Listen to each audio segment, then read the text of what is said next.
esas dos son.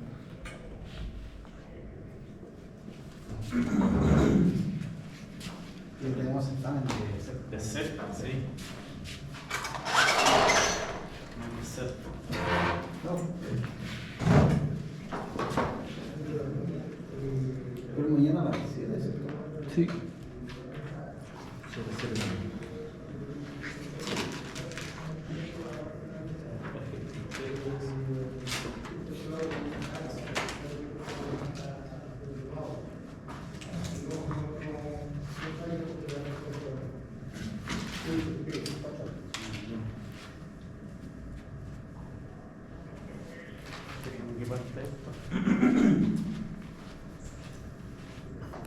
¿Se acuerdan qué fue lo último que vimos? Estábamos haciendo un ejercicio Claro, hicimos un ejercicio. y calculamos los valores, los voltajes trifásicos del generador. Claro. Y las funciones químicas. Los voltajes de fase, los voltajes de líneas y los voltajes de los terminales. Entonces, bueno, haciendo un breve repaso, nosotros teníamos esto de adentro. ¿Cómo se llama lo que está adentro? Lo de adentro. El rotor. El rotor, ¿cierto? Y generalmente no son un círculo perfecto, sino que tienen estos polos sobresalientes. ¿Por qué tenían estos polos sobresalientes? Por el bobinado y la construcción física. Entonces, el entrehierro, que es el espacio que queda aquí, es variable, por lo tanto las ecuaciones que nosotros estamos asumiendo no son del todo certeras, sino que tienen un error. Pero es una buena aproximación decir que tendrían esta forma de la salida de una sinusoidal. Pero yo les mostré las formas de onda que tienen unos pics, en realidad esto es un poco más parado. Y depende de la zona de la curva de histérisis en la que estemos trabajando. Entonces vimos la tensión inducida en un bobinado, que esto dependía de la variación del flujo, por lo tanto si no hay variación de flujo, no hay tensión inducida, y la tensión inducida depende del número de vueltas que tenga el bobinado, la velocidad a la que esté girando, y es una función senoidal, un coseno, un seno. El ángulo depende de la posición que nosotros digamos el seno y donde esté el bobinado básicamente. Entonces en este caso dijimos que teníamos estas tres tensiones, y este es lo mismo que calculamos ese día. La tensión de la fase A, de la B, de la C, y después sacamos el RMS fase neutro y el RMS entre líneas, que ahí es multiplicar por raíz de 3 solamente y raíz de 2. Aquí este es el máximo, y para sacar el RMS dividimos por raíz de 2. Y para pasar entre líneas se multiplica por raíz de 2. Ya, este fue el ejercicio que hicimos. Entonces sacamos el voltaje inducido, ¿cierto? Los voltajes de fase y lo del terminal, que básicamente es entre líneas. Entonces ahora vamos a ver el torque. Nosotros cuando tenemos la espira o el bobinado y le hacemos circular una corriente, ¿qué le pasaba al conductor cuando le damos circular una corriente? Genera un campo magnético. No es una FEM. Sí, una FMM, fuerza magnetomotriz. ¿Sí? Entonces, claro, tiene la fuerza magnetomotriz, el rotor, y aparte el estator, que está energizado, también tiene su propio campo magnético, y entre ellos dos van a interactuar. Entonces voy a tener fuerzas de atracción o repulsión. Pero eso depende si es que es generador o el motor. No, solo si yo le hago circular corriente al bobinado. Entonces, para hacerle circular corriente, básicamente es modo motor. ¿Ya? Entonces yo de alguna forma le aplico corriente acá, que eso se traduce en energía que estoy ingresando, ¿no es cierto? Y esto me va a generar un campo magnético que va a interactuar con el campo magnético del estator. Entonces vamos a tener dos campos magnéticos, y vamos a tener el del estator, que ya sabemos que es sinusoidal, ¿no es cierto? ¿Se acuerdan que era un campo magnético rotatorio? Y acá adentro vamos a tener uno que también va a ser rotatorio, si es que este se va repeliendo y atrayendo con el del estator. Entonces el torque inducido que vamos a tener acá es 2 veces el radio, donde el radio de la bobina, ¿no es cierto?, por la corriente, por el largo de la espira, este es el largo de la espira, qué tan profundo el motor, por así decirlo, y la intensidad del campo magnético del estator. ese va a ser el torque inducido que vamos a tener acá y que me va a entregar como fuerza mecánica en el eje. ¿Y a qué velocidad va a estar girando esto? El torque. El torque es como la fuerza, pero ¿a qué velocidad va a girar? Depende de si es que es un motor sincrónico o asincrónico. Claro, en este caso es sincrónico. Ah, la misma velocidad del campo. No, no es la misma, porque depende de...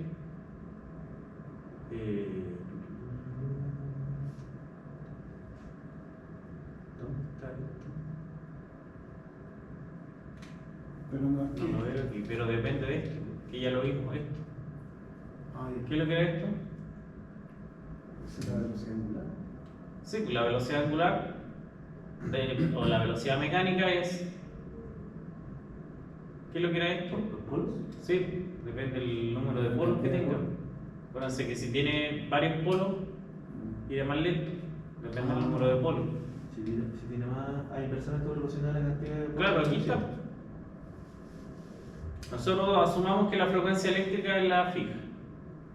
Entonces ahí sacamos P medio y ahí vamos a tener la relación. Ya, esa es la relación. Acuérdense que depende de la frecuencia eléctrica y la cantidad de polos que tenga la máquina. Entonces este va a ser el torque y la velocidad depende de la cantidad de polos y de la frecuencia eléctrica con la que estemos energizando el sistema. Esas dos variables hay que tener en consideración. Entonces, si hacemos un diagrama de fuerzas, tenemos el campo magnético del rotor, tenemos el del estator y entre ellos dos tenemos el producto cruz y ahí sacamos el torque inducido y el campo neto es la suma de los dos, el del rotor más el estator. Entonces esto es básicamente una suma vectorial. Tenemos este que está girando, ¿no es cierto? El otro va a tener un ángulo con respecto a ese y también va a estar girando, y a ese ángulo le llamamos gamma, el ángulo que está entre los dos. Y entre el campo neto y el del estator tenemos este ángulo que es el alfa. Entonces, al hacer el producto cruz, finalmente depende del módulo del campo del rotor, el módulo neto del estator y el ángulo que se forme entre ellos. Entonces, ese es el torque. Acuérdense que esto lo habíamos visto, lo del producto cruz. Entonces, es una de las etapas más críticas del diseño de las máquinas de corriente alterna y el aislamiento de sus devanados, ¿cierto? ¿Qué le pasaba al devanado? Acuérdense cómo se aislaban entre ellos. Si yo tengo 100 vueltas, por ejemplo, ¿Se aíslan con un barniz? se aíslan con un barniz, ¿cierto? Ya, entonces, si falla el aislamiento del motor o el generador, la máquina entra en cortocircuito. Entonces, en vez de tener 1000 vueltas, pasa a tener una pura vuelta. Claro. Entonces, la reparación de este tipo es muy costosa, si es que es posible, ¿no es cierto?, para prevenir la falla del aislamiento del devanado por sobrecalentamiento. O sea, acuérdense que eso le pasa al barniz, si se calienta mucho, se funde, se derrite Se tocan y se unen los alambres al final, ¿ya? Y eso pasa por sobrecalentamiento. Entonces, para evitar el sobrecaliente es necesario limitar la temperatura de los devanados. Entonces, esto se puede lograr parcialmente mediante la circulación de aire frío solo de los devanados, pero a fin de cuentas la temperatura del devanado limita la potencia máxima de la máquina que puede suministrar de manera continua. Entonces, en algunas máquinas viene un bimetal. ¿Ubican lo que es un bimetal? Sí, ¿no? Sí, son dos metales. Bimetal. No, ese es el motor. Entonces viene este sistema que viene en el chasis de la máquina. Entonces básicamente eso es como el hervidor. Cuando llega a una cierta temperatura se abre y eso hace que la máquina se apague. ¿Ya? Y eso viene aquí. Ese sistema lo tienen los automáticos también.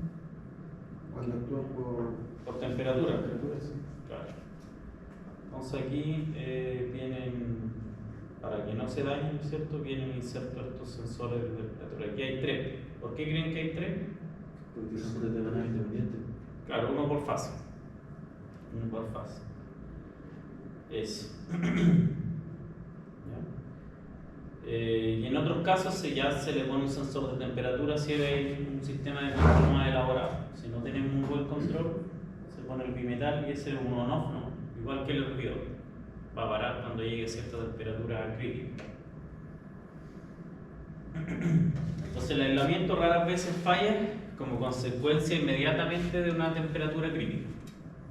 En cambio, el incremento de la temperatura produce un deterioro gradual del aislamiento. O sea, con el tiempo se calentó una vez, no pasó nada, otra vez nada, pero de a poquito fue mermando. El tema de los bimetales, porque funcionan a diferentes temperaturas el material, ¿sí? Claro, Y uno actúa antes que si fueran de los dos, o sea, soportaría la misma temperatura en otras. claro, se moverían juntos. Y aquí en este caso va uno como conductor y el otro como desconectador. Entonces ese cuando llega a cierta temperatura se flecta y libera ahí el conductor. Entonces se produce un deterioro gradual del aislamiento, ¿no es cierto? Son de los susceptibles de fallar por otras causas como golpes, vibraciones, fatiga eléctrica.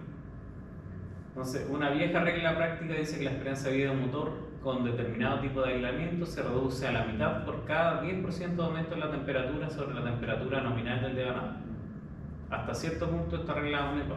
Ya igual, en general, nadie está midiendo la temperatura de los motores, así que tampoco se sabe eso.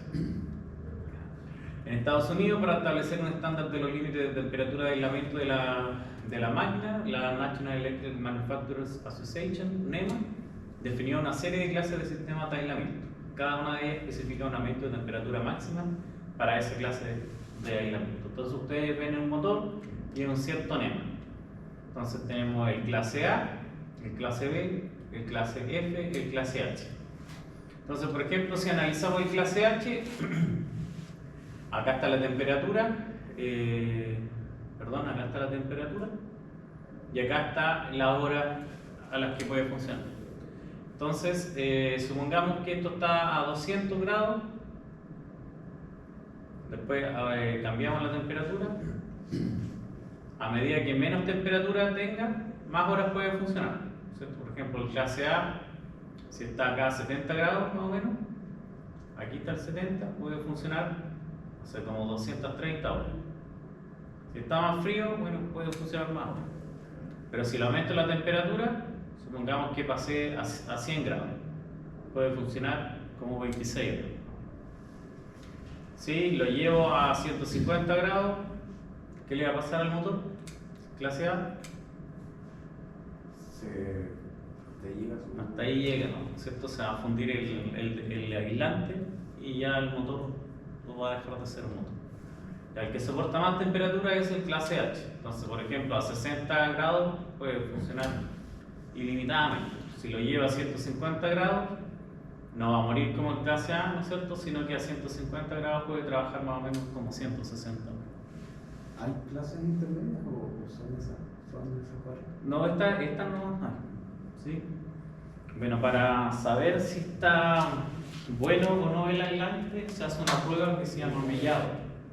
¿Han escuchado? ¿Con el medio? Sí, o sea, Meyer le dicen megómetro. Sí. Bueno, el medio debe ser el Sí. Mellado. es una prueba de aislamiento. Claro. O sea, sí se le dice mellado, pero básicamente lo que hace es medir la aislación. Entonces se pone este equipo que lo que hace es aplicar un voltaje. Entonces se puede hacer, depende del motor obviamente, se puede hacer una prueba a 500 volts o a 1 kilovolt o a 10 kilovolts, depende del motor, y se deja un rato. Por ejemplo, le aplicamos 500 volts por 10 minutos y después de 10 minutos vemos cuánto es la resistencia que tiene. Y hay una fórmula que depende de la potencia y el voltaje para el que está fabricado, debería tener un rango esperado de resistencia. Que la resistencia se mide en megaohm, por eso le dicen megaohm. Es parecida a la prueba que se le hace a los transformadores. A los transformadores es lo mismo. Si acuérdense que el motor es básicamente un transformador que tiene el núcleo móvil. Sí. Es análogo. Eso. Entonces se hacen estas pruebas. Ya por aquí, por ejemplo, ahí parece que está aplicándole 550 volts. Claro. Porque esta es una máquina chica, o una máquina grande que es para media tensión, se lo aplica en otra tensión. Entonces, el megado es la prueba, el nombre técnico, pero generalmente acá en Chile le dicen mellado. Vamos a mellar un motor. Y se hace con un megómetro.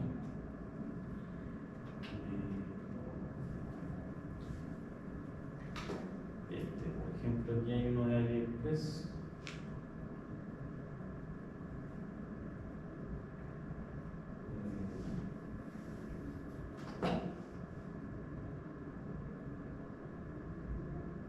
Y ahí arriba entrega la resistencia. ¿Se fijan? Ya no se ve bien. Pero aquí, a ver si le damos zoom. Ahí se ve, ¿no? Y dice 100 kilos, 1 mega, 10 megas, 100 megas, 10 gigas, o sea, 1 giga, 10 gigas, 1 tera, infinito. Entonces hay una fórmula que depende del tamaño de la máquina, se espera una cierta resistividad. Si está abajo de esa resistividad, entonces esto está mal. Por ejemplo, este entrega de 10 bolas, 600 volts. Y la prueba se deja harto tiempo ahí. Porque acuérdense, básicamente el motor es un RL. Entonces, ¿se acuerdan de la constante tiempo tau? De un RL, de una máquina. O sea, si tengo, porque esto es con voltaje continuo, se le aplica un DC. Entonces la máquina no va a girar con ese voltaje. Pero no sé si se acuerdan, pero la corriente es de este tipo para un circuito que es así. Si yo le aplico una fuente continua, es así la corriente.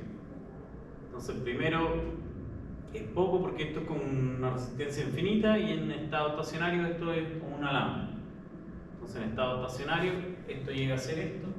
Y aquí yo tengo la corriente máxima que va a ser el voltaje dividido por la resistencia, que es la resistencia externa que tiene.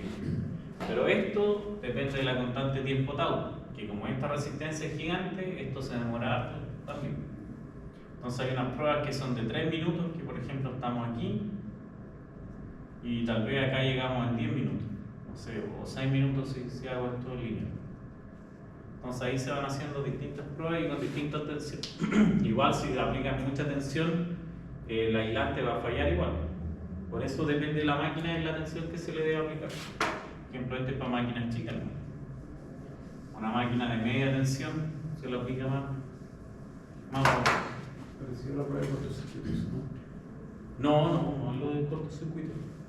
No. No, pero yo me refiero a la gráfica que hizo. No, porque o sea, la corriente va a ser similar. Sí. Claro. Pero va a llegar en menos tiempo en cortocircuito. Ah, sí. Porque hacemos cero la resistencia que hace.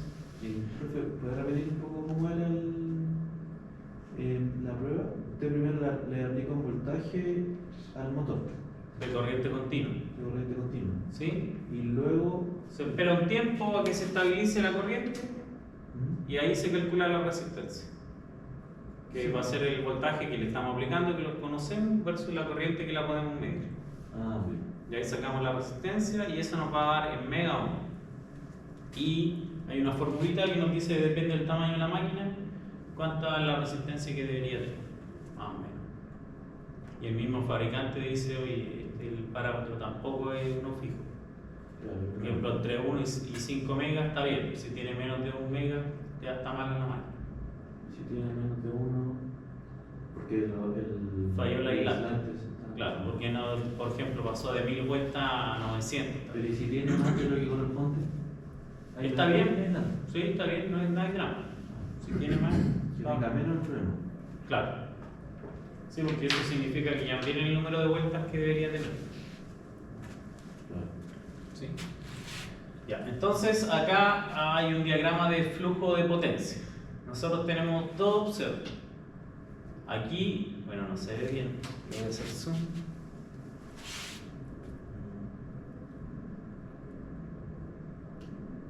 Ahí se ve. Sí. Aquí entra, ¿qué cosa? ¿Qué es lo que es esto? Torque por velocidad mecánica, esto es potencia mecánica. Y a la salida tengo, ¿Tiene voltaje trifásico? No. ¿sí? 3 por el voltaje de fase, por la corriente de fase, por coseno del ángulo. O raíz de 3 por voltaje de línea, corriente de línea, por coseno del ángulo. ¿Qué es lo que es esto? La potencia de salida. Sí, pero es potencia eléctrica. Entonces aquí tengo potencia mecánica y acá tengo potencia eléctrica. ¿Qué sería esto? ¿Generador? Un generador, ¿no es cierto? Llega a una cierta velocidad en el eje con un cierto torque producido por un molino eólico, por ejemplo, o otro elemento, y a la salida tengo una potencia eléctrica. Y nosotros, esto llega en el eje y esto sale en los deonados del estator. Entonces la energía pasa por distintas partes. Primero por dispersas, ya distintas pérdidas por el movimiento mecánico, ¿no es cierto? Las pérdidas en el núcleo y las pérdidas que hay en el mismo bobinado, que es I cuadrado por R. Entonces tenemos a la pasada va perdiendo energía, ¿no es cierto? Entonces si nosotros medimos 100 watts, acá no vamos a tener los mismos 100 watts. Hay pérdidas entre medio. ¿Ya? Si la máquina tiene una falla que vibra, va a tener otras pérdidas más. Si tiene mal una bobina, otras pérdidas. Entonces de aquí pasamos del núcleo, del rotor al estator. Y en el estator tenemos el torque inducido. Acuérdense que pasamos ahí por el entrehierro. Tenemos que pasar por el aire, la energía pasa por el aire hasta el estator. Aquí pasamos del rotor al estator. Y en el otro modo, que es el que está acá, ¿qué pasa acá? ¿Qué tengo aquí en la entrada? Hay esa corriente y sale potencia. Claro, tengo potencia eléctrica y sale potencia mecánica. Y más o menos lo mismo. En el bobinado tengo pérdida I cuadrado por R. Para pasar desde el estator al rotor tengo también un torque inducido. Tengo las pérdidas en el núcleo. Tengo las pérdidas mecánicas y otro tipo de pérdidas que podemos tener. Entonces, la potencia de entrada nunca va a ser igual a la de salida. Siempre va a haber menos potencia en la salida. Y para eso se define este parámetro. Esa letra, ¿la conocen? ¿Eficiencia? Eficiencia. ¿Cierto? Que básicamente la eficiencia es la potencia de salida dividida la potencia de entrada, y si lo ponemos en porcentaje, multiplicamos por 100. Y la potencia de salida, ¿qué es lo que es? Básicamente la potencia de entrada menos todas las pérdidas. Potencia de salida, potencia de entrada menos las pérdidas y divide la potencia de entrada. ¿Ya? Entonces los generadores de corriente alterna toman potencia mecánica y producen potencia eléctrica, mientras que los motores toman potencia eléctrica y producen potencia mecánica. En ambos casos, no toda la potencia de entrada en las máquinas se transforma en útil en el otro extremo. Siempre hay pérdidas asociadas en el proceso, ya sea por las vibraciones mecánicas o el mismo calor y las pérdidas que hay en los conductores. También ocurre un fenómeno que pasa en los transformadores también, que tenemos este parámetro, el VR, que es la regulación de voltaje. ¿Se acuerdan qué pasa en los transformadores cuando tienen mucha carga? Cuando tiene mucha carga, tiene demasiado R. Por ejemplo, si yo mido en vacío, supongamos que tengo un transformador 1 a 1, le meto 100 volts y en vacío, ¿cuánto debería entregar? ¿Si es 1 a 1? 100 volts. Pero ¿qué pasa si yo le pongo mucha carga en la salida? ¿Qué pasa con el voltaje en la salida? Va a caer, ¿cierto? En los generadores pasa lo mismo. Tenemos el voltaje sin carga y el voltaje a plena carga, ¿ya? Dividido por el voltaje a plena carga. Esa es la regulación de tensión. Entonces lo estándar es que a medida que yo le voy aumentando la carga, el voltaje en la salida decae, ¿no es cierto? Por lo tanto cambia la regulación de voltaje. Y si estamos hablando de motores, tenemos esto es voltage regulation y esto es speed regulation o regulación de velocidad. Entonces, si tenemos el motor sin carga, va a girar a una cierta velocidad, y si lo tenemos con carga, va a girar a otra velocidad porque el motor tiende a frenarse a medida que le aumenta la carga. Y esta regulación de velocidad la podemos hacer con la velocidad en RPM o ¿eso en qué se medía? En radianes. ¿Ya? En cualquiera de los dos podemos tener. Entonces ahora vamos de lleno con el generador síncrono o sincrónico. Entonces un generador sincrónico en un generador sincrónico se produce un campo magnético en el rotor, ya sea mediante el diseño de este como un imán permanente o mediante la aplicación de una corriente continua en su devanado para crear un electroimán. Entonces esto es en el rotor. Entonces nosotros tenemos el estator y adentro del rotor vamos a tener básicamente un imán permanente o un electroimán. ¿Ya? Es decir, tenemos un norte y un sur. Entonces, si vemos el rotor, en la parte de adentro, vamos a tener, voy a hacerlo bien punto, un norte y un sur. Eso tengo, y esto a su alrededor tiene, ¿qué son esas líneas que estoy dibujando? El campo magnético. El campo magnético, ¿cierto? Y ese campo magnético interactúa con el campo magnético del estator. Entonces, enseguida el rotor del generador gira mediante un motor primario y produce un campo magnético giratorio dentro de la máquina. Este campo magnético giratorio induce un conjunto de voltajes trifásicos dentro de los devanados del estator del generador. Entonces, si yo tengo bobinas aquí, una bobina aquí, otra bobina acá y otra bobina acá, y esto está girando, ¿qué le pasa a las bobinas? Y se inducen Se induce tensión. el campo magnético. Claro, ¿cierto? ¿Por qué? Porque voy a tener un flujo magnético variable. Si esto está girando, si esto está detenido, no hay tensión inducida. Entonces, si esto gira, aquí se induce una tensión, aquí otra tensión, y voy teniendo un set trifásico. Pero va cambiando Claro, si es que hago girar el rotor. ¿Ya? Entonces, el rotor de un generador sincrónico es en esencia un electroimán grande. Bueno, pueden ser dos opciones: imanes permanentes o un electroimán. ¿Ya? Los polos magnéticos del rotor pueden ser tanto salientes como no salientes, eso con la forma que es circular o no. Y el término saliente significa proyectado hacia afuera o prominente. Y un polo saliente es un polo magnético proyectado hacia afuera del eje del rotor. Por otro lado, un polo no saliente es un polo magnético construido al mismo nivel de la superficie del rotor. Entonces, si tenemos el rotor, básicamente tiene un norte y un sur. Y nosotros lo podemos tener con imanes permanentes o tener bobinado y energizado. Entonces, debido a que el rotor está sujeto a campos magnéticos variables, se construye con láminas delgadas para reducir las pérdidas por corrientes parásitas. ¿No se acuerdan de las corrientes parásitas o por corrientes de Foucault? ¿No? Y se debe suministrar una corriente continua al circuito de campo del estator. Entonces, aquí vamos a tener un circuito de campo, si es que no que diera un electroimán, puesto que este gira y se requiere un arreglo especial para que la potencia DC llegue a los devanados de campo. Existen dos formas comunes de suministrar esta potencia. Uno, suministrar desde una fuente externa por medio de anillos rozantes y escobillas, y lo otro es de una fuente de potencia DC especial montada directamente en el eje del generador sincrónico. Entonces nosotros podemos externamente energizarlo o internamente ponerle un generador al rotor para que genere la propia energía. ¿Es para que arranque? No, es para que tenga este campo magnético en el rotor, porque si no está este campo magnético, acá no se va a inducir nada. En el punto 1, nunca entendí bien para qué sirve la escobilla. ¿Las escobillas son lo mismo que los carbones? Sí. ¿Utilizan carbones? Sí. Por ahí se... Claro, porque por ahí se nosotros energiza, ¿cierto? supongamos que aquí tengo un cable, un positivo y un negativo.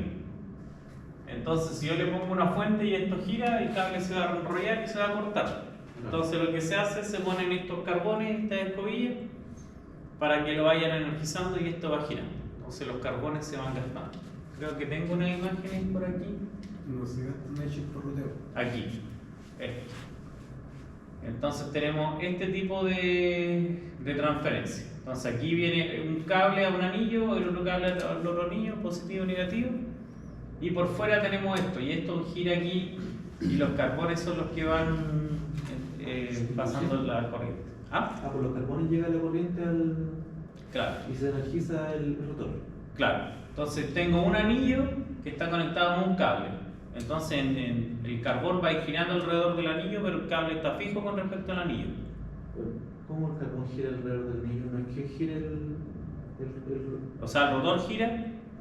y el carbón obviamente está fijo? Claro, el carbón está fijo, Ah. ¿sí? Pero el cable está fijo también al anillo. Entonces el cable del rotor no le pasa nada al final. Porque si le pusiera cable por fuera se va a enrollar y se va a cortar. Eso. Entonces esa es una opción y la otra es esta. Que tenemos el electroimán gigante y acá tenemos un generador incorporado en el mismo rotor. Entonces este generador genera en alterna y lo rectificamos y pasamos a continua y esto lo energizamos con corriente continua. Entonces aquí hay un ejemplo de esto que en realidad para las máquinas grandes. Para las máquinas chicas no tiene sentido poner el generador adentro. ¿Ya? Entonces acá está el generador propiamente tal, o sea, el rotor que produce este electroimán, y acá tenemos este generador adosado al eje para que genere la corriente continua y no tener los carbones. Entonces el electroimán, que aquí se lo dibujé como un norte y un sur, en realidad son varios, depende del número de pares de polos. Entonces tenemos estos electroimanes, una bobina aquí, con otra bobina acá. Tenemos norte-sur, norte-sur, norte-sur, norte-sur, y acá tenemos los anillos. Y podemos suministrar la corriente a través de los anillos con una fuente externa, que es como esta configuración. Si se fijan, aquí está un carbón y acá está el otro, no se ve bien en la foto. Y internamente, esto, si se fijan, ¿qué le pasaría a los imanes cuando esto empieza a girar? Y luego se lo... ¿Sí? ¿Qué tenderían a hacer? A repelerse. A repelerse. O sea, si esto yo lo hago girar, ¿qué le pasa a esto que está...? Imagínense que ustedes se paran acá arriba. ¿Genera un campo magnético, se refiere? No, imagínense que ustedes se agarran de ahí y empieza a girar la otra. ¿Qué les va a pasar a usted? ¿Se va a ver un campo fuera de la corriente? No, estoy viendo, no con corriente, el efecto mecánico, ¿no? De inercia, ¿no? La inercia ya, pero cuando algo gira, ¿qué le pasa a los cuerpos? ¿Se calienta? Giran igual. No es que el calentamiento aquí en el roce. ¿Vibración? No, a ver, ¿se han subido alguna vez al Tagadá? Es que no sé la pregunta. ¿Ubican el Tagadá? ¿No? Sí, me subió la misma. Ya, ¿y qué le pasa cuando empieza a girar? ¿Qué pasa con las partes mecánicas? ¿Tienden a salir disparadas? ¿o no? Claro. Claro, tienden a salir disparadas. Usted dice que el imán... Claro, si yo hago girar esto, este imán tiende a salir Claro. disparado o fuera. Entonces, aquí está el mecanismo cómo se enganchan. Aquí vienen unos pasadores. Fijan, esta es la parte del anillo de afuera. Y acá adentro vienen unos pasadores y unos anillos para que evitar que salgan disparados. Entonces, este es el núcleo y por fuera van este devanado. Se fijan, este devanado tampoco es como un alambre delgadito, sino que es como una lámina. ¿Ya no se acuerdan del efecto skin? Sí. ¿Sí? Entonces por eso para las máquinas grandes, ¿no es cierto? Se ponen este tipo de devanado, que no un alambre alrededor. Profe, es una pregunta, los servomotores, ¿qué tipo de qué categoría entran? De continuo. ¿Sí? ¿Y qué relación tendría el efecto skin con el devanado? La pérdida. Porque el efecto skin es que la corriente alterna se transporta por la periferia del conductor. Claro. Entonces ocurre el efecto skin, que donde hay mucha pérdida, entonces aumenta el conductor. Lo que pasa es que aumenta la densidad. Por ejemplo, si yo tengo estos 3 cables versus esta lámina. Entonces, si yo veo el área, tengo eso de ahí, no. Y acá tengo toda esa área para poder circular corriente. Claro, aumenta el campo donde se puede transportar la corriente. Claro, la densidad de corriente. Puede pasar más corriente por este conductor.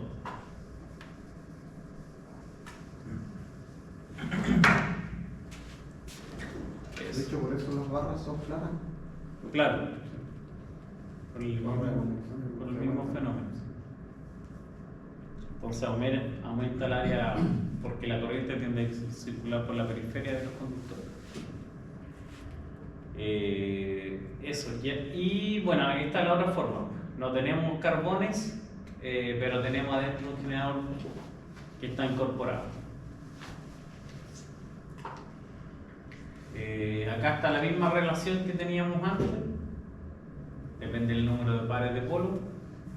La frecuencia eléctrica que vamos a tener a la salida depende de la cantidad de pares de polo, ¿no es cierto? Y acá si lo queremos en RPM, le ponemos en RPM y lo dividimos por 120. Esa es por las fórmulas que vimos en la red de conversión de unidades de medida, ¿no?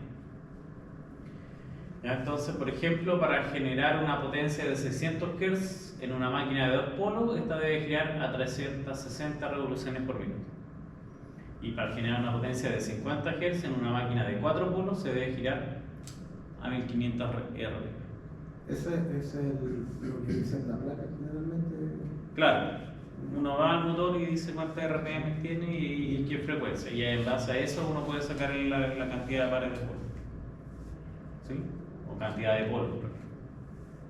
Eso. Entonces los generadores sincrónicos o síncronos, por definición, síncrono lo que quiere decir es que la frecuencia eléctrica se produce y entrelaza o sincroniza con la tasa mecánica de rotación del generador, que no es lo mismo que pasa en las máquinas de inducción, que hay un deslizamiento, por lo tanto no hay una relación así constante.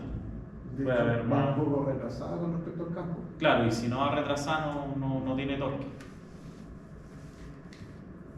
Entonces, bueno, como lo vimos anteriormente, la tensión inducida sigue siendo esta misma fórmula, que es una constante por el flujo, que este flujo ahora depende del rotor.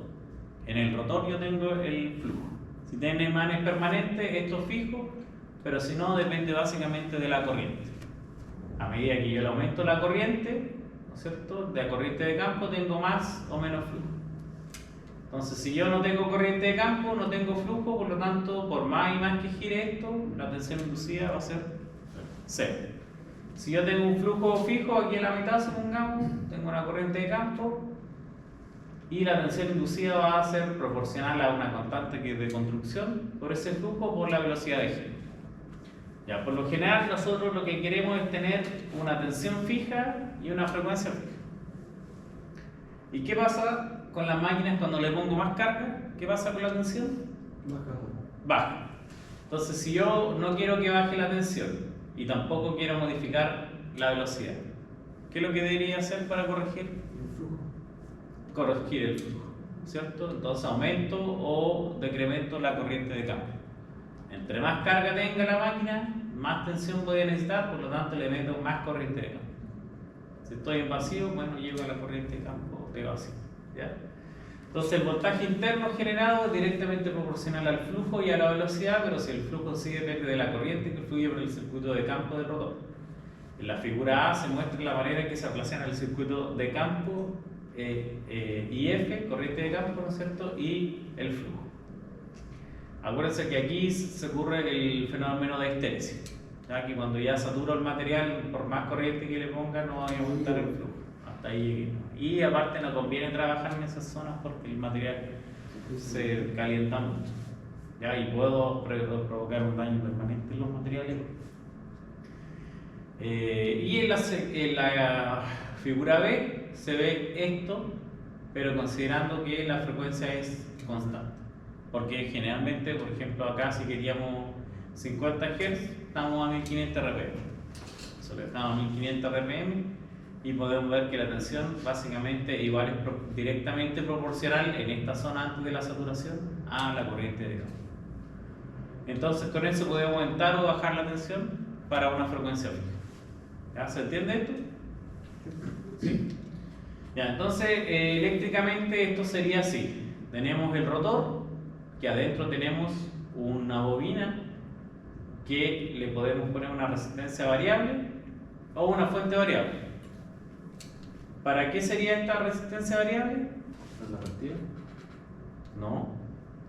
Para poder modificar la corriente. Entonces tenemos esta resistencia variable que nos va a permitir modificar la corriente de campo y tenemos una bobina que es el devanado fijo, ¿no? Eso es el rotor. Entonces este rotor va a producir un flujo, este flujo, ¿no es cierto? Y eso, si lo hacemos girar, va a producir una tensión inducida en los devanados que tengamos en el estator. Y si esto no gira, entonces no hay tensión inducida. ¿Ya? A pesar de que tengamos una corriente de campo. Podemos ponerle corriente de campo y si no hay movimiento, no hay tensión inducida. Por otro lado, si hay movimiento y no hay corriente de campo, tampoco hay tensión inducida. Entonces esta ecuación me imagino que la recuerdan. El voltaje en los terminales es la tensión inducida menos la caída de tensión en el devanado, que es básicamente menos JXS por IA menos RA por I. ¿Se acuerdan de eso? ¿O no? Eso lo hicimos para calcular. En los transformadores, sí, es lo mismo. Ya, esto es cuando estamos en modo generador. Entonces, cuando tenemos un modo generador, la potencia pasa del eje mecánico a los terminales de la máquina, por lo tanto, la corriente sale de la máquina. Y asumimos que la corriente va en dirección de salida. Y esta es la ecuación que me rige el comportamiento eléctrico. Y la tensión inducida ya vimos que depende del flujo, de la velocidad y de la constante de construcción.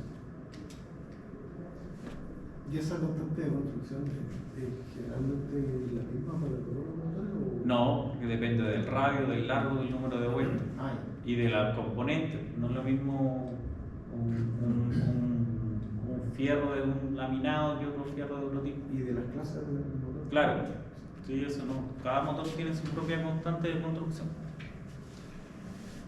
Eso. Entonces, como ya lo vimos, si esto genera un campo magnético, tenemos un vector magnético, el VR del rotor. Y si afuera tenemos una tensión inducida y le ponemos acá una resistencia, entonces vamos a tener una corriente. Y si tenemos una corriente en el estator, también tenemos un campo magnético del estator. Entonces, ese campo del estator depende del factor de potencia. ¿Ya? Si yo le pongo una carga netamente inductiva o netamente capacitiva, se me desfasa en el voltaje con la corriente y por lo tanto se me desfasa también el vector del estator. Pero lo que sí sabemos que como por naturaleza tenemos carga inductiva, esto va a ser en atraso, factor de potencia en atraso. Entonces tenemos el campo del rotor y el campo del estator, que vamos a decir que va en atraso, pero esto no es fijo, siempre va a depender de la carga, la intensidad, ¿no es cierto? Este va a ser más largo o más corto, depende de la corriente, y va a estar más atrasado o más adelantado, depende del tipo de carga, si es más resistiva, más inductiva o más capacitiva. Y entre ellos dos se me genera este ángulo alfa, o sea, tenemos el del rotor, el del estator y el producto cruz que vimos delante la suma es el neto. Y entre el neto y el del rotor tenemos un ángulo que le llamamos delta. Entonces, este ángulo delta es el que me dice más o menos si la máquina está estable o inestable.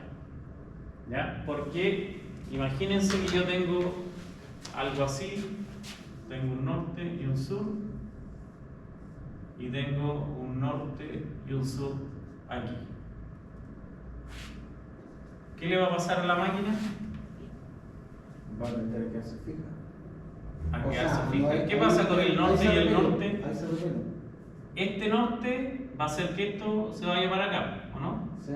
Y este sur va a hacer que eso Ya, ahí gire va. para allá. Sí. Entonces aquí tengo un ángulo, ese ángulo. ¿Ya qué pasa si ahora este norte de acá El sur y yo lo muevo para acá? ¿Qué va a pasar aquí? ahí va. ¿Para dónde tiende a rotar? ¿Tiende a rotar para allá o tiende a rotar para acá? Si está arriba, claramente esto baja, ¿no es cierto? Claro. Si lo pongo acá abajo, este claramente sube.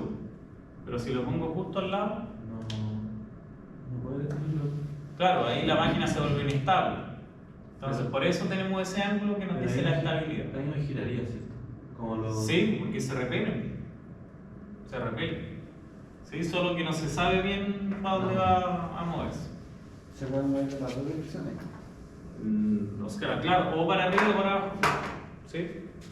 O sea, Por lo tanto, ahí se vuelve inestable la máquina y puede que esté así como vibrando. como vibrando y no se mueve. Entonces, si la cambio sí, con un desfase, sí o sí se va a mover. Claro. Ya, entonces, ese ángulo de acá es el que me define si la máquina va a estar estable o inestable y cuánto puedo como estirar el chicle. Entonces, si tenemos el circuito equivalente al trifásico, tenemos el devanado de la fase A, de la fase B, de la fase C, que por lo general son independientes, pero por lo general vienen conectados en estrellas. Es decir, que ese punto lo uno con ese y ese lo uno con ese, tengo la estrella. Y por otro lado tengo el rotor que es fijo para los tres. El puro rotor que se comporta como un electromar, que podemos tener una fuente fija y una resistencia variable para mover la corriente de campo, o en vez de tener una resistencia variable podemos tener una fuente variable. Ya, esas son las dos condiciones. Y el generador puede venir conectado en estrella, que es como lo estándar, o puede venir en delta. Ya, esas son las dos formas en las que vienen de fábrica. Entonces, si tenemos acá una estrella, el voltaje de los terminales es el voltaje de línea, y si está el delta, el voltaje de los terminales también es el voltaje de línea. ¿Ya? Siempre el voltaje de los terminales es el voltaje de línea. Y lo que pasa aquí es que la corriente es la corriente de la fase, y acá la corriente de línea ya no es la corriente de la fase. Aquí hay una relación ahí por ahí. Pero siempre el voltaje de los terminales es el voltaje de línea, independiente si estamos en estrella o en delta. Va a ser menor, ¿no? Por ejemplo, el triángulo va a ser mayor que el delta. No, pues lo mismo. Si son 380 aquí, acá también son 380. Ah, ya. Va a cambiar la corriente, entonces. Claro, la corriente es la que cambia. ¿Ya? Porque nosotros generalmente queremos una tensión fija a la salida, ¿no? En un generador no queremos una tensión variable. O sea, para algunas aplicaciones sí, pero en general uno quiere una tensión fija.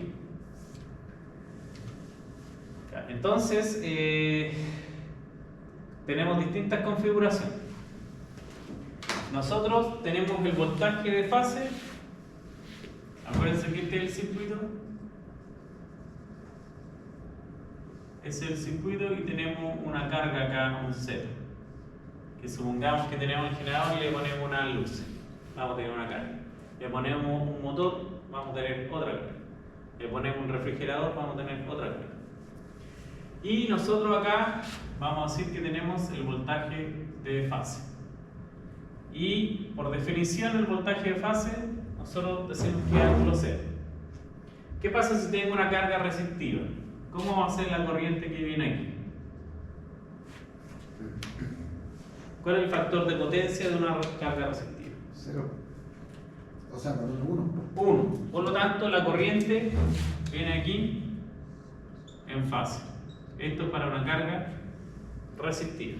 Ya, si tengo una carga inductiva, ¿qué pasa con la corriente? Se atrasa. Y si tengo, voy a dejar acá abajo, una carga capacitiva, la corriente se adelanta. Entonces acá tengo una resistencia,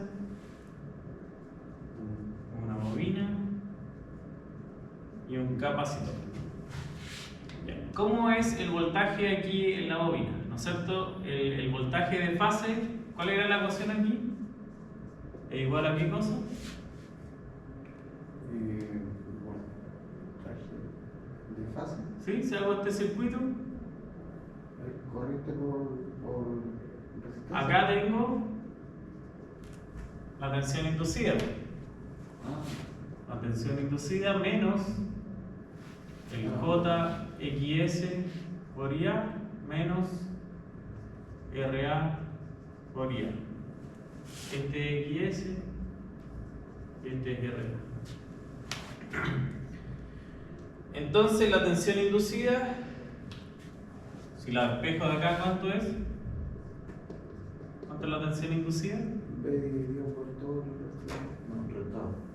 B restado por todo el ¿Verdad? Esto lo paso acá, está negativo, pasa a positivo.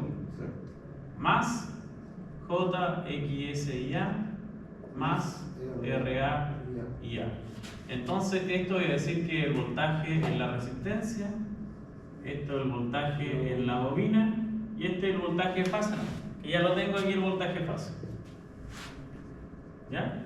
A la suma de todo. Claro, la tensión inducida es la suma de los voltajes. Entonces si yo tengo esta corriente aquí, ¿para dónde me queda el voltaje de la resistencia? Lo voy a dibujar con negro. ¿Para dónde me queda el voltaje de la resistencia en este caso? ¿En qué sentido se está? Si lo dibujo como un fasor, ¿qué desfase tiene? No tiene ¿No fase. tiene? Tiene la misma dirección que la corriente. Claro. Va en fase con la corriente. Entonces aquí estaría aquí el VR. ¿Acá dónde estaría el VR? Abajo. Para acá y acá estaría para arriba. ¿Se entiende? Sí. ¿Y a qué desfase tiene la bobina? No. 90 grados. ¿En adelante o en atrás? No es eso. Entonces, si yo voy a dibujarlo con verde acá, el voltaje de la bobina con respecto a la corriente tiene 90, por lo tanto aquí va a quedar el voltaje de la bobina. Acá va a quedar el voltaje de la bobina y acá va a quedar el voltaje de la bobina. ¿Se entiende? Sí. Tengo eso y la suma de los tres es ¿qué cosa? El vector.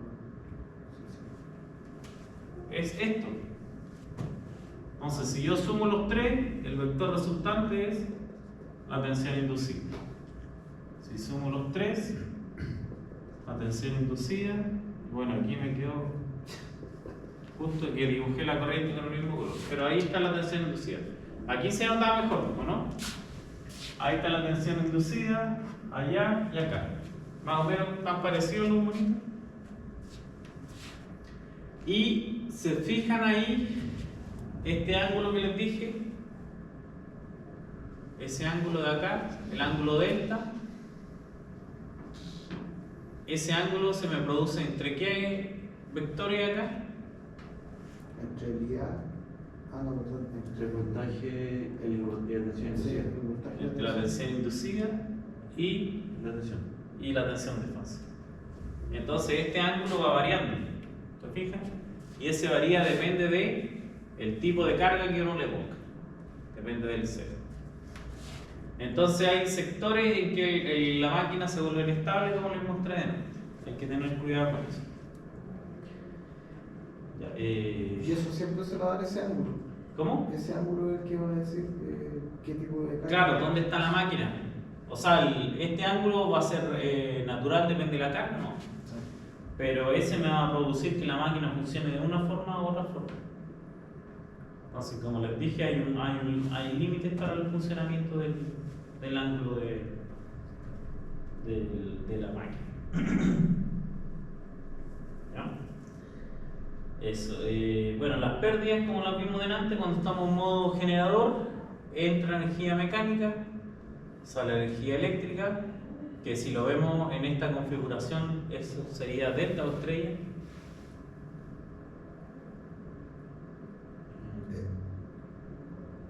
Eso es delta. Esto es delta, ¿no es cierto? Sí. Raíz de 3 por voltaje de línea, corriente de línea y coseno del ángulo, que es factor de potencia, que básicamente acá tengo factor de potencia unitario, acá en atraso y acá en adelante. ¿Ya? Las pérdidas misceláneas, ¿no es cierto? Que son todas las pérdidas extras que no podemos considerar. Las pérdidas por fricción y rozamiento con el aire. Acuérdense que cuando vimos al principio las máquinas todas vienen con el espacio de los bobinados. esto de acá. O sea, no todo, pero casi todas vienen con esto que es el ventilador. Y acá encima vienen sobre unos que aquí dice cojinete. ¿Qué es lo que es? No. Acá están los carbones y los ¿Ese es el anillos. soporte rotor? Claro, los cojinetes son los rodamientos. Sí. Entonces, los rodamientos, ¿qué pasa cuando gira la máquina con el rodamiento? Vibra. Se calientan, vibran. ¿Ya? Y eso, el calor es pérdida. Pérdidas por fricción. Entonces, ¿dónde iba? Aquí. Entonces, tenemos las pérdidas por fricción y el roce con el aire, que es el producto de la ventilación. Tenemos pérdidas en el núcleo, que son por las corrientes de Foucault, básicamente, y lo que se me pierde entre pasar del rotor al estator. Esas, las pérdidas por rozamiento en el aire a mayor altura van a ser mayores, ¿cierto? Yo creo que son menores, porque hay claro. menos roce al final, menos denso el fluido. Pero un motor, ¿cómo funciona? Igual hay que considerar el derrateo, por ejemplo. Sí, hay que considerar, porque si no, no va a tener la energía suficiente para enfriar, se va a calentar mucho. Y ya vimos lo que pasa si se calienta mucho el motor, se reduce las horas de vida del motor. Depende de la clase. ¿Ya? Y bueno, acá tenemos el torque inducido a la velocidad mecánica y tenemos unas pérdidas en el cobre, que es I cuadrado R.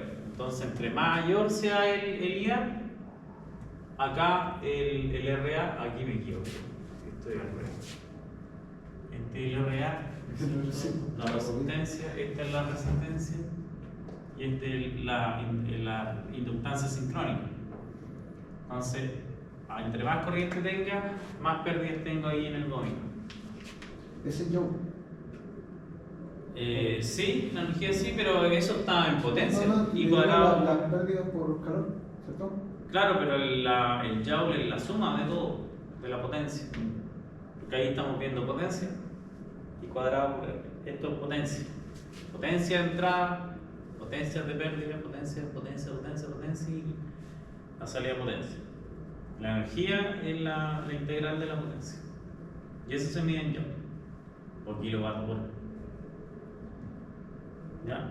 La potencia convertida es esto: 3 veces la tensión inducida por la corriente por el coseno del ángulo. ¿Y este ángulo cuál era? La diferencia entre la tensión y la tensión inducida. No, miren, ese es delta y este es gamma. ¿Cuál es el gamma?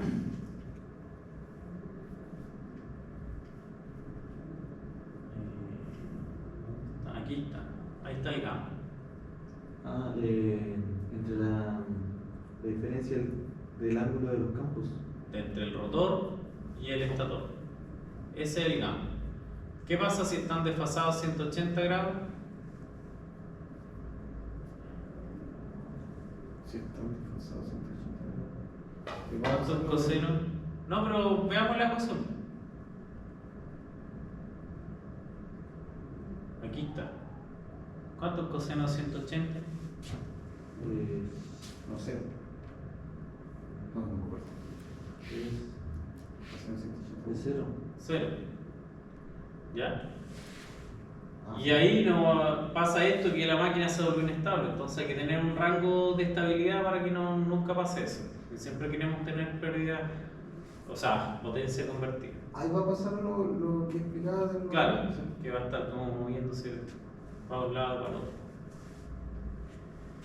Ya, la potencia de salida, si la vemos en configuración delta, es esto, en estrella es eso. Esta es la potencia activa y esta es la potencia reactiva, que básicamente cambiamos los cosenos por seno. Y la potencia aparente es la activa más j veces la reactiva. Y tenemos el triángulo de potencia. Entonces, miren, acá tenemos la corriente. ¿Dónde está el mouse? Aquí tenemos el voltaje de fase y tenemos la corriente aquí. ¿Está en qué configuración? Pero si vemos el ángulo, inductivo, capacitivo, residuo. Es inductivo. Es inductivo, pero no es inductivo puro, porque el inductivo puro es 90 grados. Entonces acá tengo el ángulo del torque y acá tengo el ángulo gamma, y el ángulo gamma es básicamente la suma del ángulo del torque más el ángulo del factor de potencia. Ese es el ángulo gamma. Entonces si reemplazamos, si se hace un arreglo matemático acá, podemos encontrar que la potencia convertida también es esto: 3 veces el voltaje de fase por la tensión inducida dividido la reactancia sincrónica por seno de delta. Ahí hay que aplicar trigonometría para hacer esa proyección. Ya, pero eso igual es válido. Entonces la potencia convertida se puede calcular así o así. Están los dos formas. Y el torque inducido, por definición, es esta constante de conducción por el producto cruz entre el campo del rotor y el campo del estator, o también es otra constante por el campo del rotor por el campo neto, y también la podemos calcular de esta forma, que es el módulo de uno por el módulo del otro por el seno del ángulo. Entonces es 3 veces la tensión de fase por la tensión inducida dividido omega m por xs por seno del ángulo, y esto es por la relación de potencias. Entonces si yo paso el omega m para acá, omega m por tensión inducida creo que es ¿Frecuencia? no, torque por velocidad es potencia. Potencia mecánica es la potencia eléctrica. Eso. Y ahí tenemos el torque inducido. Ya dejémoslo hasta aquí por hoy. ¿Les parece? Sí. ¿Sí? Ya voy a pasar la lista.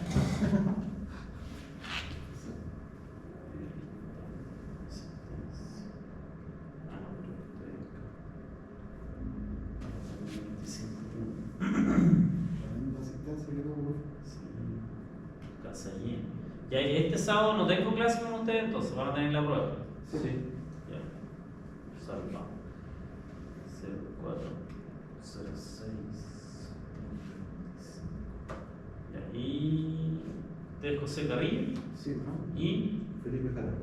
Felipe Jara. Jara. Ya, ahí estamos. Bueno, los demás compañeros, ojalá que estén estudiando y aprovechando. ¿Ya les quedó claro? ¿Hay dudas?